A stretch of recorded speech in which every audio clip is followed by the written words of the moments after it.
اس بنیاد پر صرف دین پر پہرا دینے کے لیے ہم نے یہ پرچم بلند کر رکھا ہے، اور ہمیں کوئی گھبراہٹ نہیں اللہ کے فضل سے۔ صرف یہی ہے نا کہ پوری دنیا خلاف ہے، صرف یہی ہے، اس میں کیا ہوتا ہے؟ اور ہم کسی سے حمایت کی بھیک نہیں مانگ رہے، جس نے کرنی ہے اپنی قبر کے لیے کرنی ہے۔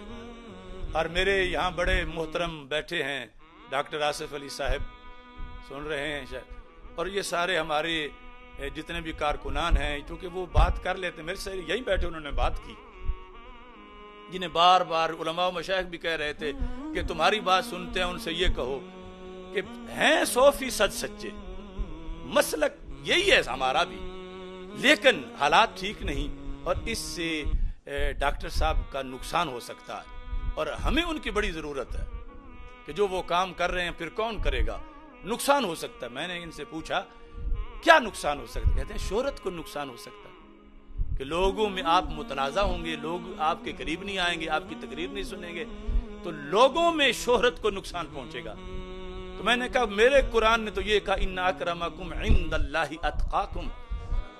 لوگ کیا کہیں گے یہ معیار نہیں، اللہ کے نزدیک کیا ہے ہم، یہ معیار ہے، کوئی نقصان نہیں۔ انہوں نے اس سے اگلا سٹیپ لیا کہ لوگ بڑے آپ کے بارے میں فکر مند ہیں، وہ کہتے ہیں جانی نقصان ہو جائے گا، جان چلی جائے گی، کیونکہ وہ مقابل ایسے ہیں ویسے ہیں، یہ ہے وہ ہے۔ تو میں نے وہاں بھی کہا اور اب بھی آپ کو کہہ رہا ہوں،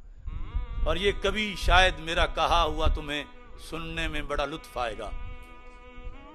کہ اگر میرے رب کو یہ منظور ہے کہ میرا قلم، میرا علم، میری زبان، اس سے ملت کو، دین کو، اہل سنت کو فائدہ پہنچے کئی سالوں تک اللہ کے حکم سے، تو یہ بھی بہت اچھی بات ہے، مجھے پسند ہے۔ لیکن اگر میرے اللہ کو یہ منظور ہے کہ میرے خون سے اس ملت کو فائدہ پہنچے، میرے خون سے حق باطل کا فرق واضح ہو جائے، میرے خون سے عقائد اہل سنت اجاگر ہو جائیں، میری شہادت سے